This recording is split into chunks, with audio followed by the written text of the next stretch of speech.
So this specifically, like we are giving the example that it may be compiler, editor, file management release, or best example I can say is an operating system. Operating system is a software, right? However, this software is meant to serve other softwares. Like on top of operating system, we run other applications. Like Microsoft Word is there, or PowerPoint is there, or you take any operating system. So operating system, on top of operating system, we run some other applications.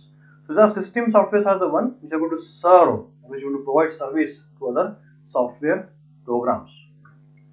So there may be some small programs like compilers are there which will be used to process some other programs. There may be operating systems which will be used to provide a platform for execution of other programs. Even compilers with an operating system. Now there may be editors which will provide a user to write certain things, to do certain things, to do some kind of a Microsoft Word thing, or do word processing activities. So these are the programs which are providing facilities to some other programs. So editor in that sense, we can say language editor also is part of that. Even IDE will be coming in this case only. Or you can have drivers. We have device drivers, which are software systems, which are system softwares. So likewise, you can have many system softwares which are servicing or which are providing service for other softwares. Then we have application softwares.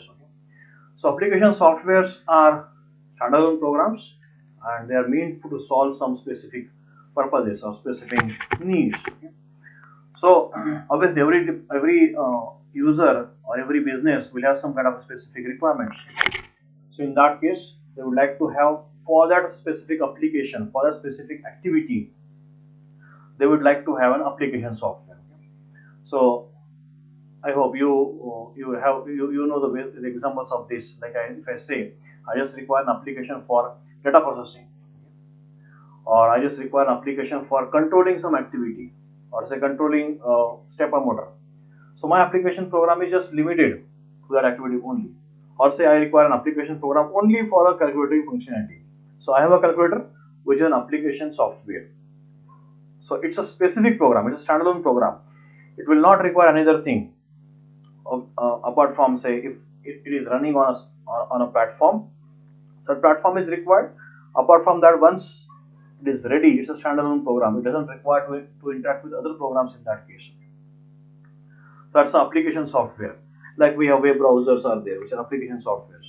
We have, I gave the example of a calculator, or you may have the softwares which are there in the embedded systems.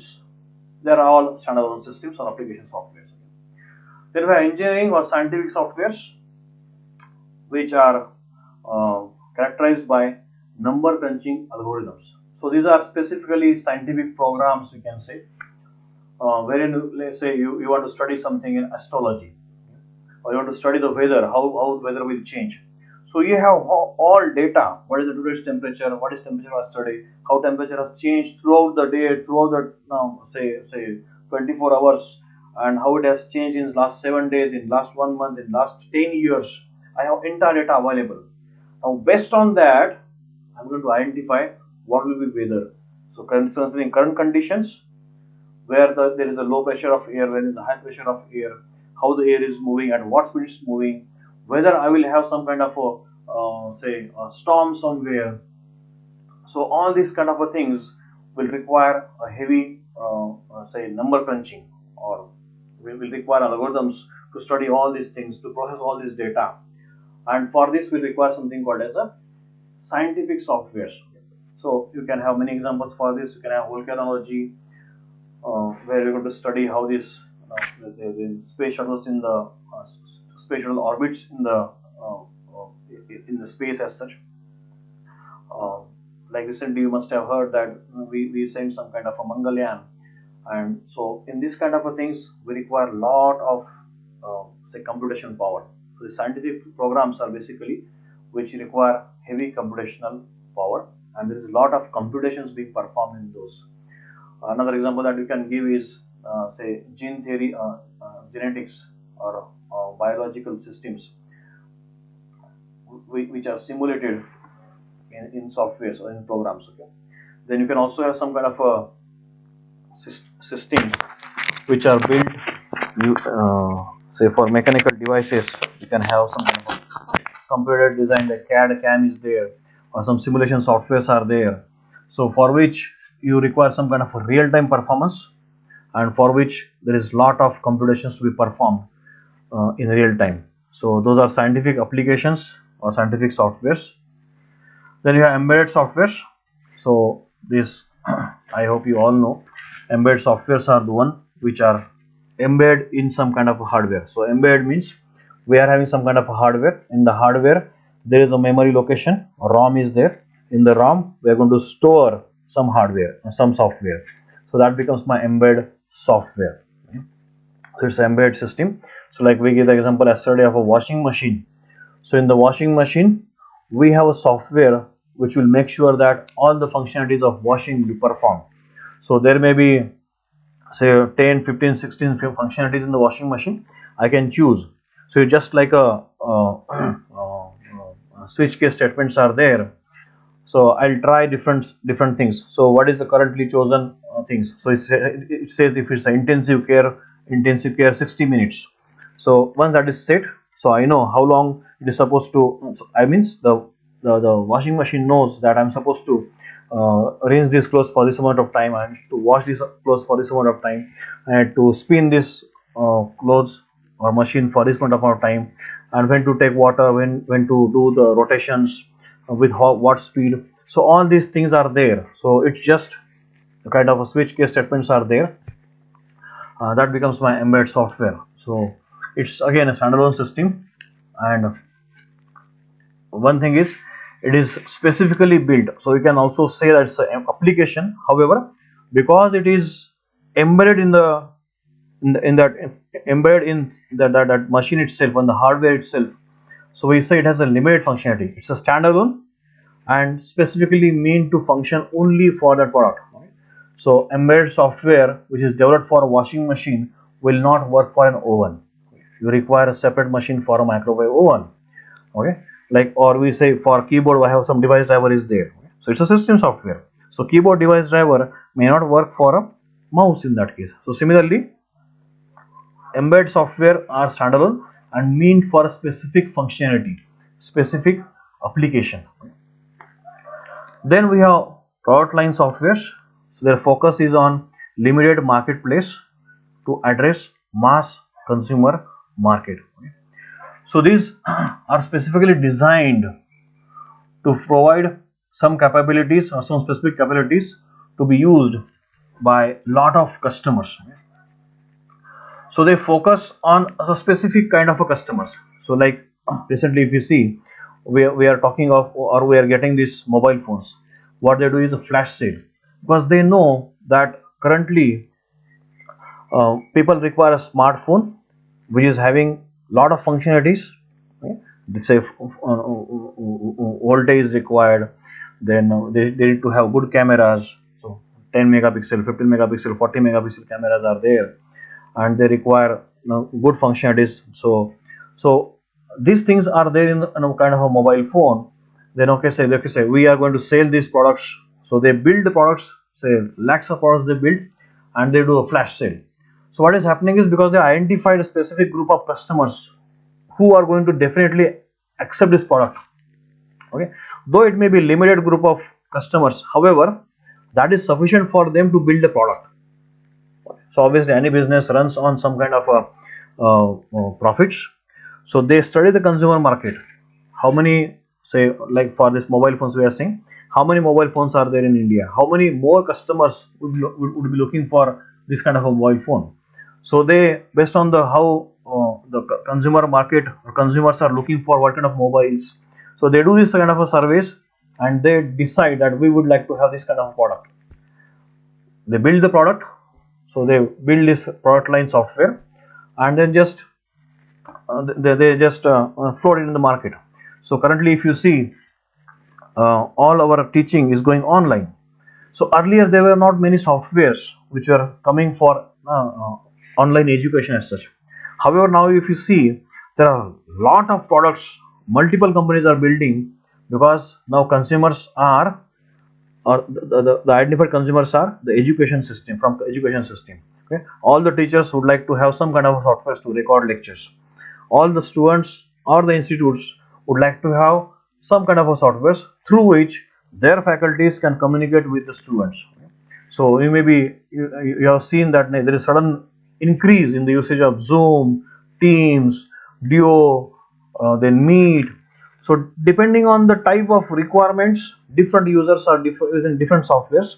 However, the identified market is the teaching community or learning community as such. Teaching learning community. So that's product line software which is identified. Then we have web applications. We also call them as web apps or web applications. These are specifically network centric softwares, and obviously they will be there will be a wide array of applications which are coming in this case. So simplest example that we can give is the ones which we use, like HTTP is there, or HTML is there. These are also softwares. Okay? These are network centric softwares which are built. So browsers and browser related softwares that are available, or so Web 2.0 is there with a lot of web applications. These may be standalone applications. They may have standalone features. They also sometimes have computing facilities, and they may also be used as a content to the end user too. And one thing is, these web apps can also be used for collecting data, or some other purposes too, like we are using having this social networking sites are there which are providing you the facility to communicate. At the same time, they do collect the data, they do collect your post for further processing, or to do certain and some kind of analytics. So that may be the purpose. So there are a lot of web apps available, and then again we have some kind of a artificial intelligence softwares which are available. So these softwares are, or this AI software we say, is non-numerical algorithms to solve complex problems. Okay. Now, even if you say they are non-numerical, nowadays we see that there will be some kind of a numerics is required. Okay. There will be some kind of a computations will be there. However, this basically are say decision making systems. Like say we say, whenever we say it's AI, first thing that comes in our mind is it's expert system. So basically we say expert systems are those you give some kind of a parameters. Okay, you say this is what do you say? Um, I have some kind of parameters. So say there is some kind of a cricketer. So tell me the cricketer name. One who has scored maximum centuries, maximum half centuries, played most of the matches. Okay? So I have those things available. So I just compare those things. So this is the user has given some kind of input. I compare those things with the existing system or whatever the parameters are available. I know, okay, sir, this is the person. This is Sachin Tendulkar is the person who is there. So likewise, we can have expert systems. Expert systems. The example that I gave is a very say basic examples. Expert systems can be used for multiple purposes, like even for taking the real-time decisions in say in say Mangalyaan. You can still have their expert systems present there. So machine learning, artificial intelligence, all these things are there. They are used for solving complex programs, but they are generally said are non-numerical. In this category, again, you can have robots or pattern recognition systems. So image or voice they will recognize. Okay, so you all know there is Siri is there and Alexa is there, which are built based on AI. Okay, and one more thing that you know, this is something called ANN. Okay, artificial neural networks are there, or there are game playing things are there. So whenever say we have game playing systems, or you build a game, it's basically based on AI. So the various application domains are there. Apart from that, we can also have something called a system of systems. Okay? It's composed of number of other softwares. Okay? Like when you get a operating system, okay? Operating system, you can say it's consists of multiple systems in that case. It's composed of lot of other things.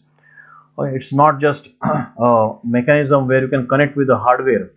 It comes with other softwares also. It comes with device drivers, it comes with some basic application softwares, it comes with your command prompt. Okay, so basic DOS is present in the GUI. It gets GUI. So GUI is other software as such, is coming with the operating system itself. So you will say GUI based operating system. Earlier we only had command line or CLI based operating systems. Command line interface was there. Now we have GUI also. So there are systems or systems of systems which composed of number of other softwares and they build. Otherwise you can say is to build a software I am going to use multiple other softwares together. So what generally they say is there is a basic platform available, and on top of that platform you take multiple components together which may be a standalone systems, and then you create interfaces for them, integrate them together and build a software, a whole software in that case. So what I have get is a system of systems. Apart from this, there are other categories also. Like we say, there is something called open world computing, because everybody is now the technologies are changing. Most of the times we are seeing the technology is wireless technology is growing rapidly, and this wireless technology is creating a newer challenges. Like everybody is trying to use mobile phones. So now mobile phone is just not a talking device or device used for talking with other person. Rather, it has become a device for communication, for computation, as well as for entertainment. Three things I will say: communication, computation, and entertainment. Okay. So for these three things, we are using mobile phones. Now this is creating a newer challenge for software engineers to build or to modify the softwares which are earlier running on my computer devices, on my desktop device or laptop, to a computing or to a mobile device. So things have to change. Like we know that we have something called as a desktop site, we have something called as a mobile site. Why? Because mobile screen is small, whereas laptop screen or desktop screen is bigger. I have 15 inches screen, whereas mobile phone has just 5.5 inches. So I need to fit that entire contents and still make it sure that it is visible. How to say then render this entire page so that the mobile user sees it very easily. So this is an open computing challenge. So based on the technological changes, I have to make sure that my software engineers or software engineers should be able to build this kind of a software. Then there is something called as net sourcing. We are heavily dependent on web, not only for browsing or getting the information, but also for some other purposes. Okay.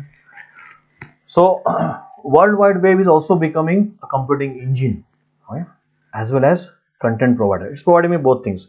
It provides computations. So if you want to say, if I say I want to use a cloud, so cloud is based on web. Okay. I need to connect through web. I need to send my data through the web on the cloud or server side. There it will be processed. It will come back to me.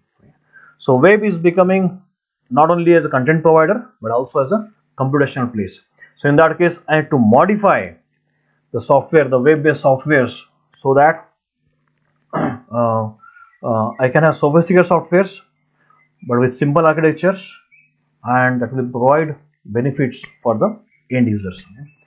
And one more challenge is open source.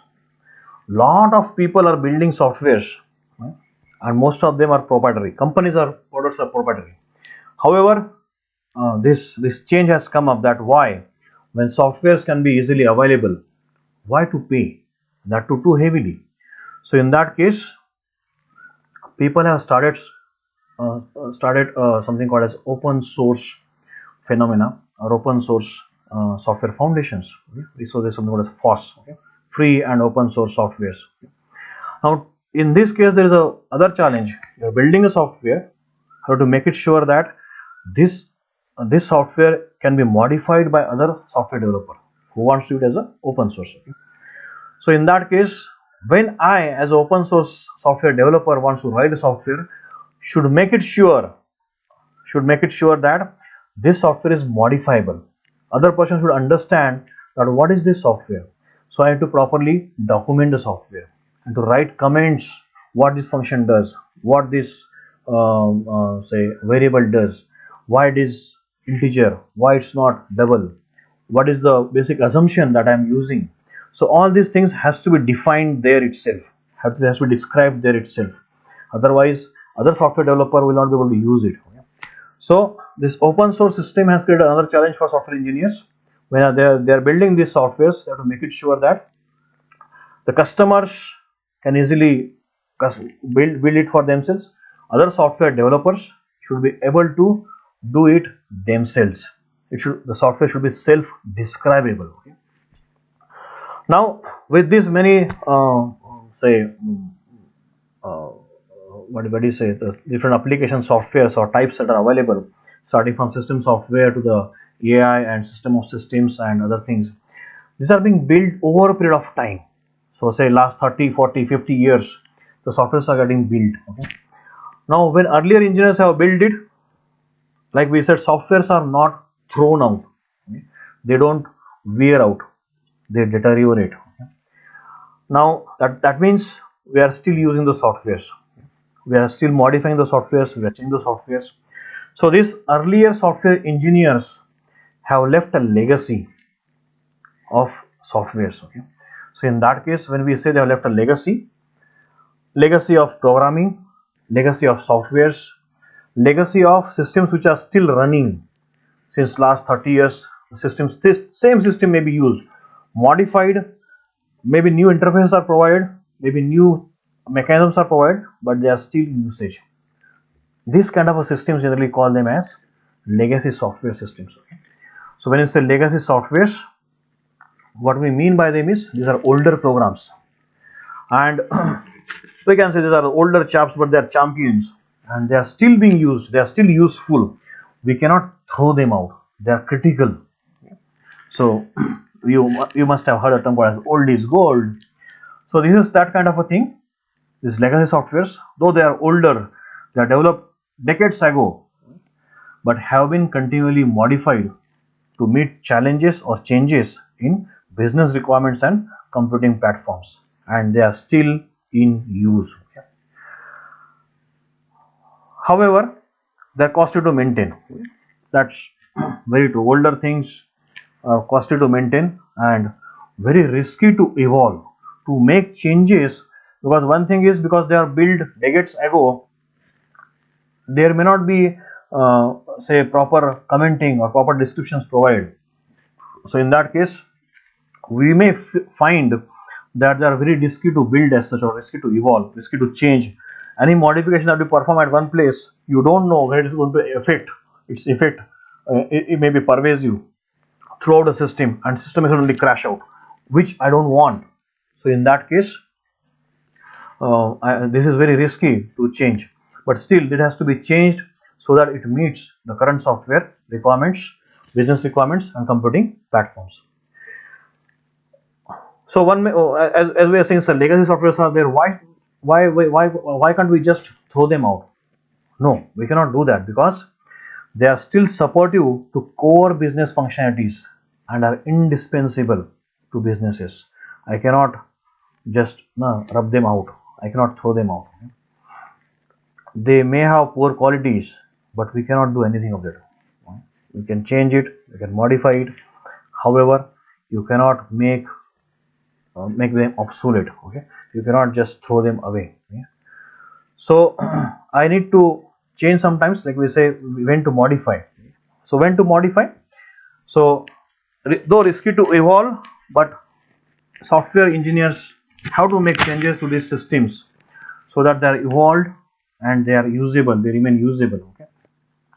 So in such scenarios, so legacy softwares must evolve, and when the software must be evolved, or what are the situations, what are the conditions when we say the software should be changed or evolved. Now I need to change the legacy software in certain cases. It must be changed, it must be adapted to meet the needs of new computing environments or technology. Because they are decades old, they may not be fitting to the current technology, maybe hardware technology or some other software interfaces or some other software things that have come up. So in that case, I need to evolve, I need to make some kind of a changes, okay, so that it adapts to the new computing environments. Second, It must be enhanced to implement new business requirements. Like we are saying, market conditions are changing, they are very dynamic, and in such cases, the business to sustain has to make those changes. Okay? And to make those changes, you have to change the software. Okay? So that's how we are saying that why we have different versions of operating systems that is coming up. So if you see even in FOSS or even in the Windows, so Windows was from 95 to 97 to 98 to Millennium to 2000 to 2007 or no, 7, then 10, and the versions are coming up, and within each of these versions also, okay, so a major version, and then there are patches or other versions, 2004 version, 2010 version, 2016 version, they are coming up. Why? Because there are changing requirements from customers. Okay? Now earlier Office was to be installed on a system. Now what you have is your Office on a cloud. Okay? You just have Office 365 which is online. Log in, use it. Store there or download on your system. Both ways are possible. However, this has been enhanced for new business requirements. Excellent. So Windows still have some features which are coming from 95. Okay? It still has DOS. DOS was built long back. Okay? So before Windows there was DOS as operating system, and now Windows 95 also had DOS. Windows 10 also has DOS. Okay? So some things have remained same, some things have been modified. So I'm just giving an example for legacy systems. So this applies to legacy system also. So there may be some mainframe systems which are still running up with some core business requirements, and we are changing those things for this kind of purposes. Legacy softwares must be extended to make it interoperable with other more modern systems or databases. Now we say there is a CouchDB is there, there is a cloud is there, then there is a wireless mechanism is there. There are mobile based things that are coming up. So I need to provide interfaces for all these things through legacy systems. So in that case, I need to evolve my legacy software, then re-architected to make it viable within a network environment. Okay. So these are all things which you require in the legacy software. So whenever you want to modify legacy software, we need to change, we need to make it sure that it has this kind of a functionalities. Okay. Now before going into this, delving into this part, let us let us give some time for some other things. So just certain things about softwares we'll see or computer systems. One thing is we say that computers are intelligent. However, Marvin Minsky has said that generally computers have no common sense. Okay. Computer will not do anything. What computer does? Is it the computer which is giving you results? No, it is your program. So computer's job is to just execute. Computer executes a program. It doesn't do any other thing. Computer executes a program, and program gives you result. So the quality of your program will decide the quality of your results. Okay? It's not the computer. Okay? Computing device, computing powers, other things. However, it is a software. It is a software which is an intelligent one. Hardware doesn't have intelligence. It is a software which has intelligence. Okay? So that's why we are saying computers in general sense have no common sense. However, software is the one which puts life into the hardware. Okay? Second thing, technology is changing very fast. So in that case, we have to make it sure that we are prepared for it. So it is said that we cannot predict what is going to happen, how technology is going to change, what kind of a scenario will change the technology, okay? Or what kind of a scenario will be present because of which technological direction or development direction has to be changed suddenly. So like we are saying, the COVID-19 situation was such that the technological development was directed towards educational systems, because education system is the largest consumer that time. So COVID-19 has created a consumer base which was not earlier being seen. Nobody thought that people are going to use Teams or Zoom or Meet or DO for teaching or for conducting classes. Okay. Now we are seeing that the dance teachers they are conducting classes using DO. We are seeing the students using Meets. Okay. So when we are going to use certain things, there are certain consumer basis. Okay. So we cannot predict, but we can prepare. Okay. So as soon as the things started, like we may not be having the colleges running, we may not be having the education systems running, the software industry started preparing for creating softwares which can be used for education purposes, for conducting meetings, for conducting classes, for other things, okay? For basically for supporting the education systems. The softwares we started building up for creating simulated laboratories. Okay? So we cannot predict the technology, neither we can predict the situations, but we can prepare ourselves. Okay? That's why when softwares are being built, there are many softwares which are for future as such. Okay? As the technology changes, so some people are ahead in that case, some people are lagging, some people are just using those things. Apart from this, we are seeing the changes are there. Okay? All these system softwares, application softwares, AIs, or any other software, the change is inevitable. So a software engineer must understand that change is inevitable. He has to implement change. He cannot fight with it. Right? So just stop fighting with change, adapt to the changes, or and adopt that change into your software, so that your software is not wearing out, is not becoming obsolete. Rather, it remains and it keeps on deteriorating. It remains usable. Okay. So as a software engineer, we should make it sure that we keep on using the software. We should not uh, build a software which is use and throw.